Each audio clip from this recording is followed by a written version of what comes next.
Talk. Light Talk. Lumen Brothers. Light Talk.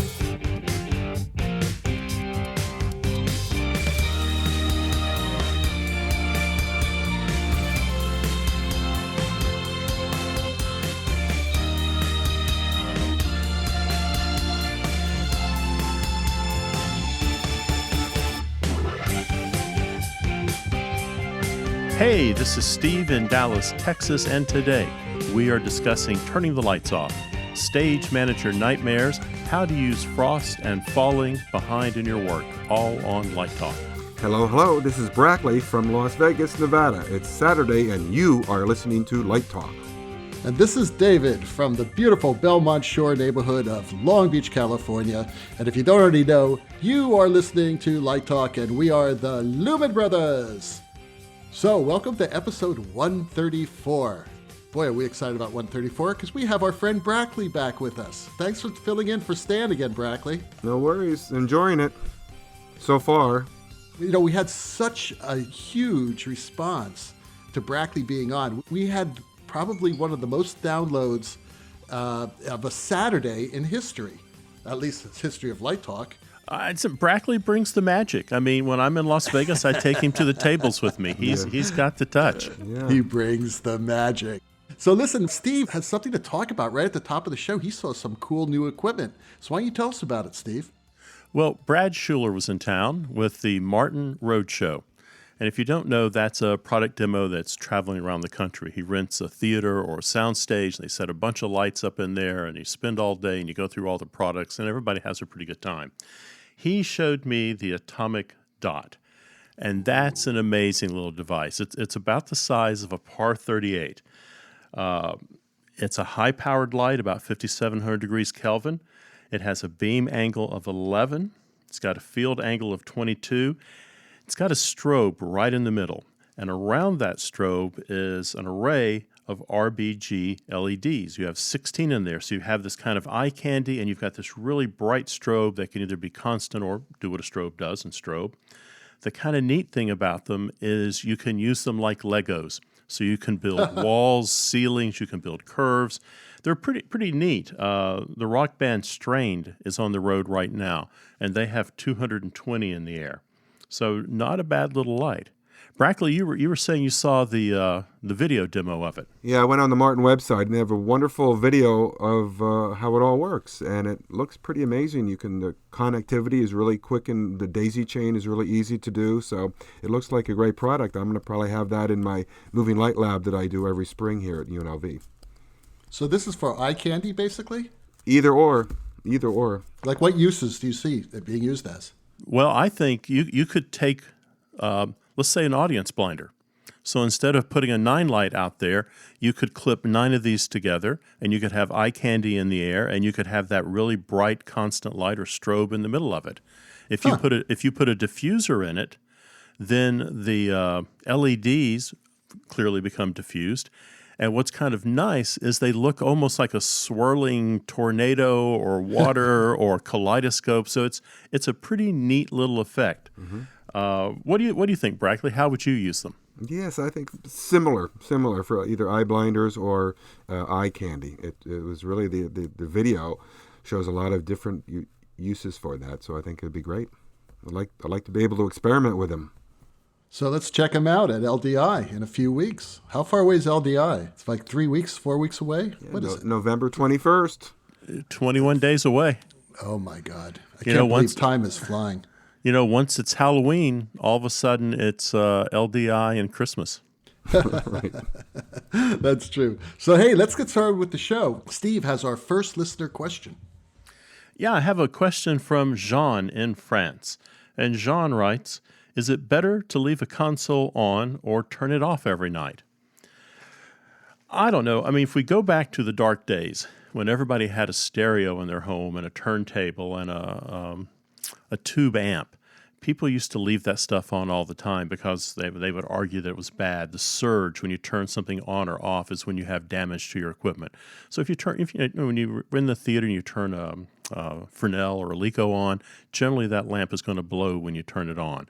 So that same kind of mysterious force, they argue, might work on your console. I don't really buy into that. I shut my console We're in the down. digital world now, Steve. Oh, that's true. But I shut down. I have a power supply on my console. I have a battery backup, and I just turn it off and don't think about it and walk away. And I haven't had any problems. It's like turning your computer on or off. Do you leave your computer on in your office all the time? No, I shut it down. I don't know why. I don't know if there's any reason why, but I just do. I keep my computer at home on. What about that big old massive hog console you have out there? Do you turn it off at night? Oh, yeah, we turn it off. I mean, we turn all our consoles off. I know what you're saying, Steve, and I've heard it a million times. You're supposed to keep your electronics on. But, we're in California. We're a bunch of tree huggers out here, and we don't believe in wasting electricity. So we conserve as much as possible. But it's not going to matter in a few weeks because the fire is going to completely burn us down anyway. So, really. How are you staying safe? I mean, it's like the fires at both ends of where you are. No, I'm fine because I'm close to the water. So I can always jump in the water with my dog and watch my house burn down if it gets to that. Right. But other than that, the smoke is really bad. So you're sealing the smoke. Oh yeah, you can see this. Well, where I live, not really because the breeze comes off the water and blows all that. Blows away. It blows it to us. It blows it into Vegas. We see it in Vegas. It blows it to... We do see the smoke in Vegas. It was so interesting. I went to Catalina with a friend the other day, and as we were going across on a boat, you could see this brown haze. It sort of looked like L.A. during the 60s when the air pollution was so horrible. So you could see the smoke from far away, but from my house, you really can't see it. But it makes the sunrises and sunsets so beautiful for the lighting. Well, it doesn't matter. The port of L.A. has enough chemicals in the air that the sunrises always look like, an acid trip to me. Good. So, it really doesn't matter anymore. So I'm kind of a fatalist about this. Anyway, our next question comes from our friend Drew Belinsky. And Drew writes, "Hey guys, let's talk about frosts and diffusion. Whenever I design a show, I use R119 and R132. I have yet to use Toughspun, R105, or R106, and I have yet to work with a designer who does. What is the advantage of using these filters? I find it very interesting that they are more of a fabric than a gel. Why would you," meaning us, Brackley, Steve, and I, "choose to ever use it over 119? Well, all those filters that you see in the back of the book, those diffusion filters, a lot of them were developed for television and film lighting. Exactly. And actually, I have used some of those. And the first time I actually saw it, because I always thought Toughspun was kind of cool because it felt cool. It sort of felt like fiberglass or some sort of thing that's not good for you because it's all fiberish and stuff like that. So I think when I was 18 years old, I ordered some just for the hell of it and put it into a light. And it gives you this really interesting effect. You still get sort of a sharp circle, but it's hazy all around it. It's sort of like, it's not really totally sharp. It's maybe like a 132 circle, but then there's a lot of haze. It sort of looks like, remember when Halley's Comet visited us about 30 years ago? Do you guys remember that? No. It didn't really look like a comet. It sort of looked like a smudge. And it was on the horizon, and it wasn't like this huge, fireball going through the air, and having this tail and everyone freaking out because it's the end of civilization. Not at all, actually. It sort of looked like a star, and someone smudged it a bit with their finger. It was kind of anticlimactic, to tell you the truth, because everybody was looking forward to this for years. Well, that's sort of what Toughspun does. And if you weren't there, you didn't experience, you have no idea what I'm talking about. And I'm sure a lot of our listeners weren't even born back when Halley's Comet visited us the last time. But I do remember it was back in, it was a wild weekend in, I believe it was Key Largo. But I digress. I totally digress. But anyway, yeah, I'll tell you the first time I saw it used very effectively, though, was my first show assisting Gilbert Hemsley. And Gilbert had Toughspun in every single light. There were like 300 lights in this production, and he had Toughspun. And I was like, why is he doing this? So when we went to focus, I looked at the set and I realized there was no way in the world that we were going to get a ladder on the set because there were a whole bunch of ramps and rakes and, different. There was no way we could focus the show with, trims at like 28 feet. So he had all the electrics come down and he actually focused the show, the whole show, all the lights, about 300 of them, on the deck with the electric about 4 feet above the deck. And he had tough spun in it. So really it didn't matter because the light went everywhere. And it looked beautiful. I must tell you, I could not believe it. I was watching him focus the show. It was absolutely gorgeous because you still had the most powerful light in the center, where the beam part is moving out toward the field, but you had this glow around the whole thing. So I thought that was a very interesting use of tough spun. How about you guys? You guys ever use these wild and wacky frost filters? I'm using it right now, oddly enough.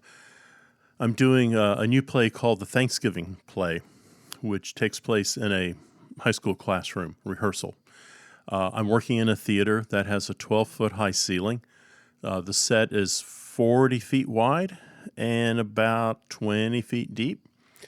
And one of the things I always try to do is keep lights as far away from actors as I can so it doesn't look like they're bumping into them. I've got, 30 Fresnels, half tuft and quarter tuft within an inch of their life, just filling that space. And it's working out really well. The thing about it, too, is when you put tough spun in a closed environment like that, it also doesn't blind the actor the way a regular Fresnel would. So I've 11-foot high ceiling. So the light is maybe 8 or 9 feet away from the actor when they're all the way downstage. And that tough spun is very easy on their eyes. It cuts the lumen output quite a bit. But at 11 feet, it doesn't matter. You're absolutely right. You're absolutely right. Yeah, that's my only thing with it. With some of these diffusion media, you just have to be careful because it really cuts some of the intensity out pretty significantly if you try to do that from far away. Well, the way Steve was using it was sort of like how you'd use it for television or film. Exactly. In a low ceiling environment, and you see this used a lot in TV. At least they used to be used a lot. And I haven't been in a television studio in a long time, but we used to use it all the time, and it was great. It gave this really nice soft light, and as Steve said, it does not blind the talent. It also doesn't put a lot of shadows everywhere. Yes, because it is a soft light. Right. I would take in a small set environment for TV. I would always take these sheets of 4x8 white cardboard, and I would take my 1 or 2K Fresnels and turn them at the cardboard and bounce them back at the set. Yep. Such nice soft light. Yep, absolutely. Yep. And the tough spun, I think, is better for fire too, because when the hot lights, it doesn't burn as easily or burn out as easily. No, it doesn't. So that's why the TV people use it. Right. So that you're not losing the gel. Mm-hmm. I thought you meant start a fire. No. Which I'm very good at. I know. Yeah, I start fires pretty well anyway. Cool. Well, Brackley has our next question. Okay, so Bill in Florida writes, I sometimes get focused on one aspect of the design and fall behind. Then the whole timetable and deadlines are messed up. What to do? Well, maybe getting a to-do list and, keeping on schedule. Time management. Remember that term? Yes. Time management. Time management is a big thing when you're a designer because there are lots of things happening. And as you move up the food chain, you may be working on 1 or 2 projects at the same time. Something I'm facing right now. I'm working on 2 shows that open in this month. A lot of it was late, unfortunately, coming to me. But yeah, it's funny, time management, because when you're dealing with all these shows, you really have to be organized. But I think the question addresses getting stuck. I get focused on one aspect of the design and fall behind. Well, I think you need to move forward because people are depending on you. The production electrician is waiting for your plot and your instrument list and your shop order because all that stuff has to be bidded out. If they don't get that in time, the show's really it's really going to be a problem. And it's probably going to end up costing you more money because everybody's going to be rushed, including the shops. When I was younger, and I do this with my students, and I'm not suggesting that our follower in Florida needs to do this. I take an egg timer, and I just set my egg timer. I've got, let's say, 5 lighting sketches to do. I just set my egg timer for 20 minutes, and I'm going to do a sketch every 20 minutes. It goes ding, and I put that sketch down and start the next one. Or I go, I'm going to do this. I need something somehow just to break my focus and say it's time to do something. Get up and now, draft your booms. Get your color order together. So I think it comes back to where Brackley started the conversation, a to-do list. This is what I want to accomplish Monday Today, night. Yes. Yeah. I just got an idea for a new sponsor. What if you electrified your drafting chair? And as the time is getting close, you get the current starts going up, right? So you start feeling it. And it gets more and more intense, so you have to finish that sketch. It's a great idea. I think it's fantastic. I'm expecting to hear that in a couple weeks. Yes, sooner or later we're going to make millions of dollars. We're going to ditch this podcast, and we're going to start making some big bucks. The other thing that Bill might be feeling, he might be doubting himself. There can be no doubt. Yes, you wanted to use yellow gel, put the yellow gel in and forget about it. Go down in flames, baby. Go down in flames. You wanted to have a big Make 2K decisions. Fresnel at center stage. Yes, make decisions, do it, And go for stop it. doubting yourself. And you can always change it later, for God's sake. That's the beauty of theater. If it doesn't work, who cares? Then do something else. You get stuck on these little things, which is why, the light plot process is so important because you do need to know photometrics. You do need to know what you want. But the difference between this color and that color, it may not be that big of a deal when you get into the theater. And you just make the change if it is. It's no big deal. Relax, zen out. The whole thing needs to be an experience. God knows we don't get paid enough to completely stress out about this sort of thing. So make a decision and move on. And have fun. And enjoy what you're doing. Yeah, let me give you all a hint. In your contract, you usually have a deadline for the light plot and the paperwork. If you're stuck on something, right, in the light plot process, in drafting or paperwork, whatever, just make a decision to move on and get it in on deadline, and then make the change later. Everybody expects there to be changes. Don't worry about it. The director changed his mind or her mind. Hey, I've heard that. I've used that a lot. This happens at universities a lot, and I'd be interested to hear what you guys have to say about it. I'll have a student lighting a show, and the director will say something, and then I'll hear in the distance. I'll take a note on that and work on it tomorrow. How do you feel about? I hear that a lot. I'll take a note. I want you to do it right there in the space, if possible. Just jump in and let's just see what the blue backlight looks like. You got to do it at the moment. There are some times when you do have to take a note. If there's some large chain and you don't want to say no to a director, you just say, I'll take a note and come back to it later. But if you can do it on the spot, that's the best time because you got the actors there, you got everybody there. Well, the one thing I always do is I turn to the director and I says, can I do it now? And he'll say, absolutely, and then we hold. And I do it. Or I'll say, it's going to take 5 minutes. And she'll say, yeah, okay, no problem. Or no, we have to move on. And then I'll take a note and do it later. Yeah, then I'll take the note and do it later. Because, again, it's a collaborative experience. Remember, you may be the lighting designer, but you're not totally responsible for the lights. The director is also there, and also your other colleagues, and they're all sitting at that table. They're not going to be there tomorrow at 10 o'clock in the morning while you're, doing your notes, especially when it comes to cueing. If it's little things, technical things, that's one thing. But if you're creating an atmosphere and it needs to really happen, and you have all those actors on stage, do it then because you're not going to have those actors tomorrow morning at 10 o'clock. So, yeah, I think anything that can get you going and don't get stuck, just move on. But understand what those deadlines are, and they're very, very important. Make a decision and change it later if you have to. Right. Good. Well, you are listening to Light Talk with the Lumen Brothers. Light Talk is sponsored by... Tally Bally Ho, it's Cheeky Rigger Asia. You are a busy stagehand, and you expect the very best in your morning donut break. You asked, and the Cheeky Rigger Asia is up to the task. All new for 2019, Cheeky Rigger Animal Donut with wasabi frosting. Who's up for the cutest, most delicious donut in the Pacific Rim? You are, my friend. Cat, frog, and rat-shaped donuts are on the menu. Only in Japan, of course. Made fresh daily by the Cheeky Rigger. But wait, perhaps you demand a more nutritious meal. Perhaps your busy day does not give you the time you need each night to relax and enjoy a healthy meal. Well, now you can bathe in a vat of pork soup with ramen noodles. Why would I want to do that, you might ask? Good question. Lately, stagehands are very concerned about having beautiful, youthful skin, and they know the positive effect of collagen, which is contained in our pork-based broth.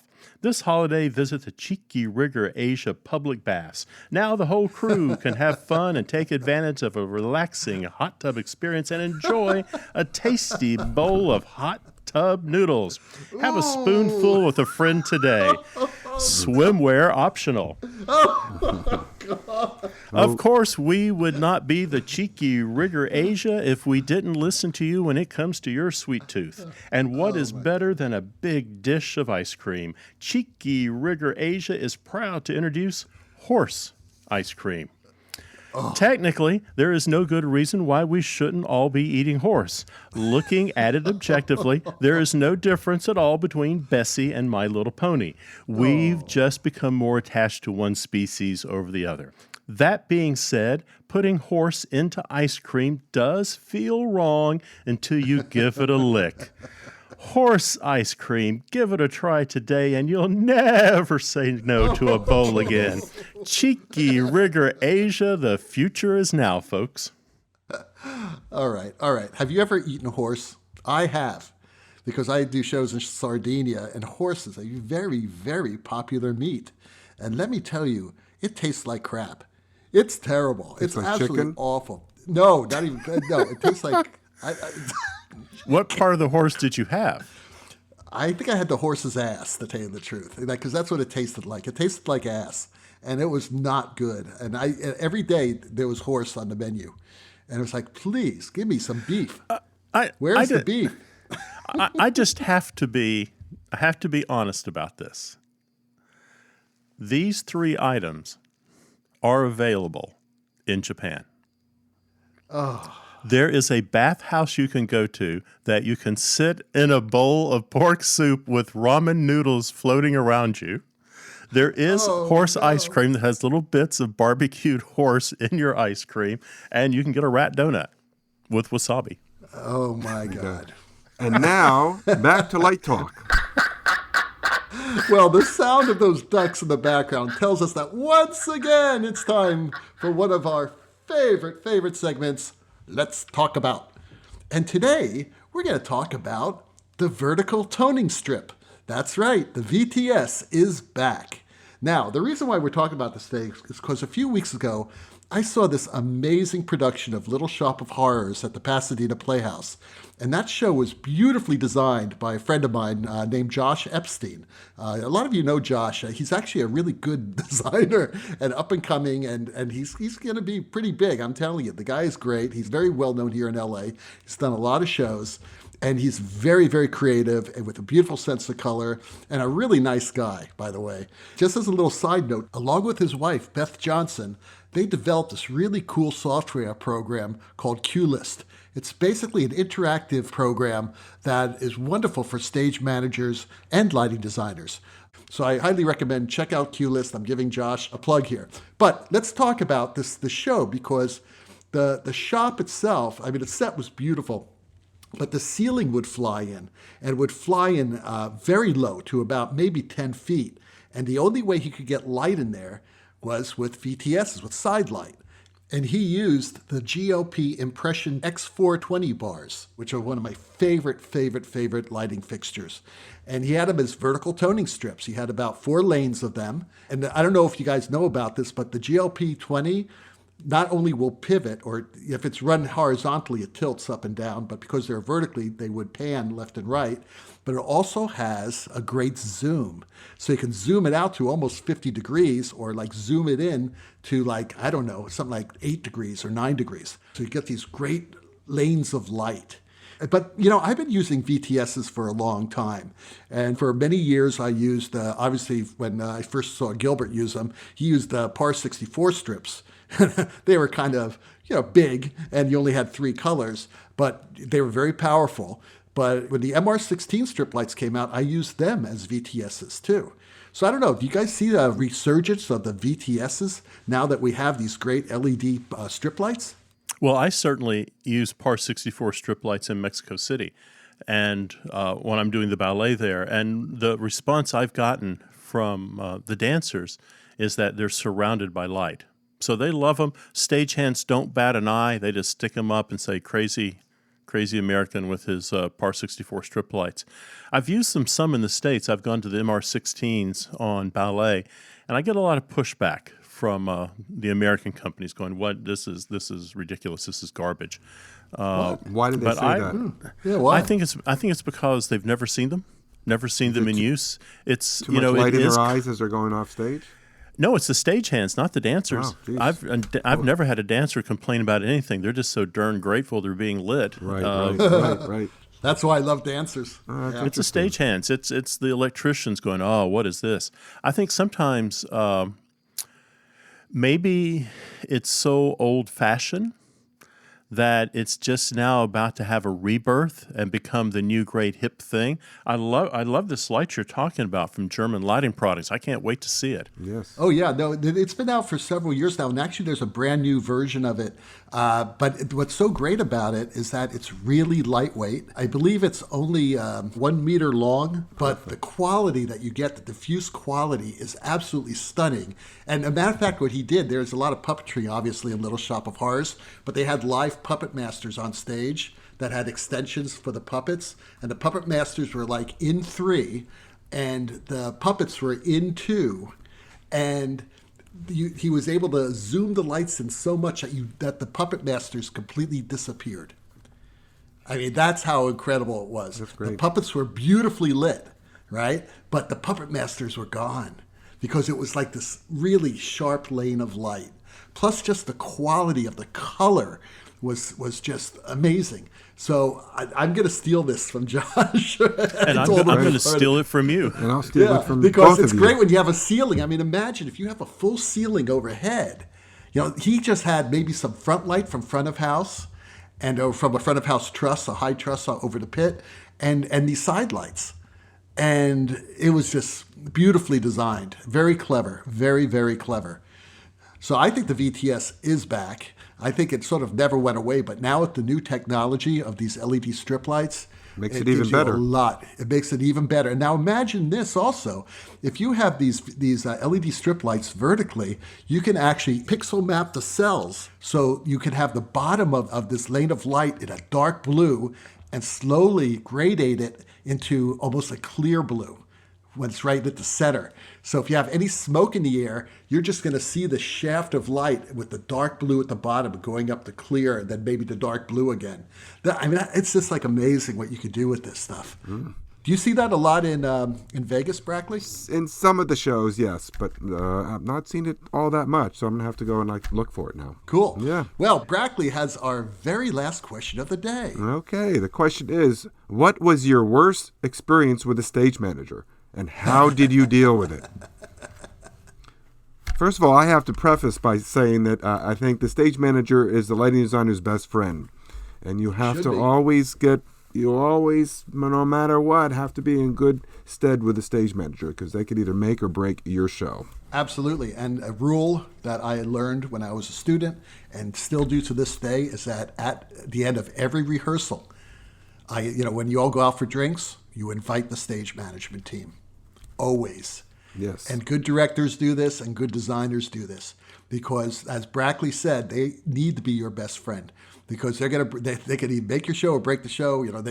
I've seen this happen, and thank God a lot of stage managers don't do this. But I've had several of my professional shows. The curtain goes up and the work lights are still on.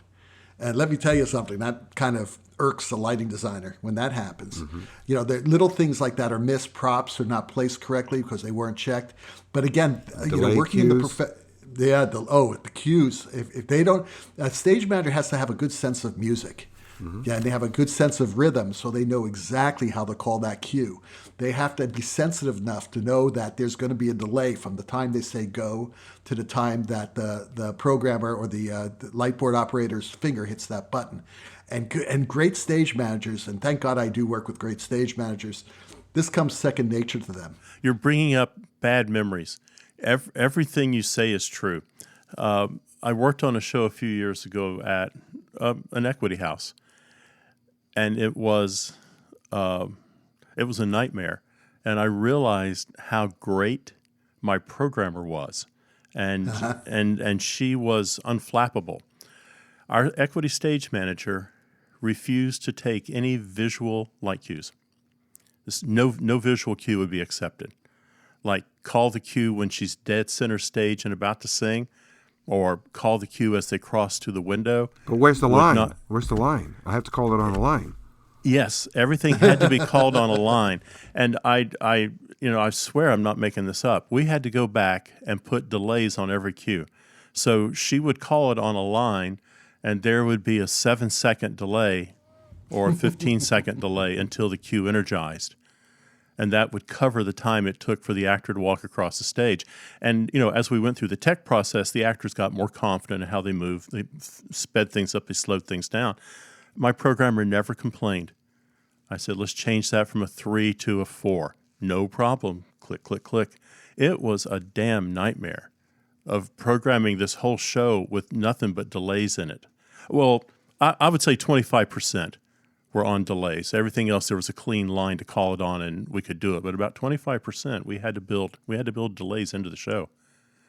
Yeah, well, that's the way it's done in Italy, unfortunately. Really? Because in Italy, the stage manager doesn't call the light cues. You have the maestro de luci, who calls the light cues, who's actually usually a rehearsal pianist. I'm not kidding you. And they have a kid that they called out the score. And you can't say, when they cross stage right, call the cue. No. It's got to be to the music. That's how it works in opera in Italy. I was doing an opera, and our stage manager became ill and had to leave the show. And they brought in a theater stage manager. And he thought, how hard can it be? I called Hello Dolly last week. No. Oh, my goodness. I mean, he had never used a conductor score. I just went backstage, and there was just nothing but panic on his face. So he didn't know how to follow a score? No, he was flipping forward and backwards and looking for things. And it's funny you mention that. We had the rehearsal pianist was following the score for him to show him where things were called. Yep. Reading music is important. Being able to follow a score is really important. Yeah. You don't really need to know how to read a score, but you need to know how to follow a score. Correct, yes. Yeah, because you're going to get many more jobs if you have that. I'm talking to stage managers now, and also lighting designers, for a matter of fact. Mm-hmm. If you want to work in musicals and opera, you got to know how to follow a score, because that is basically, you're going to be calling your cues to the music. And that's one thing I must talk about Josh, is that he has a great sense of music. And all good lighting designers who light for musicals and are successful doing it have to have that sensitivity, but they also need to learn how to follow a score. Absolutely. And please and thank yous go a long way. Yeah. So tell us about what are your nightmare situations, Brackley? The same. I try to treat them the best possible way that I can. When I do, I usually get good experiences. I mean, I've really been blessed with really good stage managers. And we teach our students here, again, not to have your head in the book, to look at the stage when they're calling the show, because a lot of the cues are visual. So I haven't really had any, I've been, as I said, blessed with good stage managers over the time. I love stage managers. I really do, because to me, that's the hardest job in the theater. They're the ones who basically are running the show now. Once the show starts and rehearsals, they are the ones.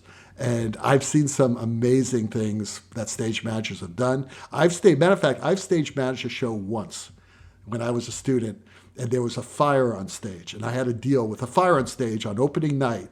Yeah, and I brought in I cleared the audience. It was opening night of Carousel, and they were doing clam bake, and an electric caught on fire along with the drop upstage of it. So we had to clear the stage of all the 60 cast members and clear the audience while they were bringing in the electric that was completely covered in flames. That was a really great effect. That's good experience. Oh yeah, and I realized at that point I'll never be a stage manager. It's much too stressful. So anyway, that Hammond organ in the background says that, hey, we're done with another show. You've been listening to Light Talk. Check out our website on lighttalk.org for future guests, and be sure to follow us on Facebook and listen to our podcast on iTunes, Spotify, TuneIn, iHeartRadio, and livedesignonline.com. You can also subscribe to our podcast on iTunes. That way you will not miss a second of Light Talk fun. No guarantee is offered regarding the accuracy of any statements or opinions made on this podcast. But if you choose to litigate, our law firm of Fleck, Flock, Flare, and Glare and their paralegal Snoot will defend us until our retirement funds are depleted. Light Talk is written and produced by the Lumen Brothers, coming to you from Long Beach, Sin City, and the Lone Star State. And be sure to tune in next week when we chat with our good friend and the very first Verilight programmer, Tom Littrell. All that and a new sponsor. Light Talk, broadcasting questionable Lumen knowledge and humor around the world. So don't forget to join the Lumen Brothers at LDI, 21 days away, and we'll see you all next Saturday morning. So long from Light Talk. Toodles. Goodbye.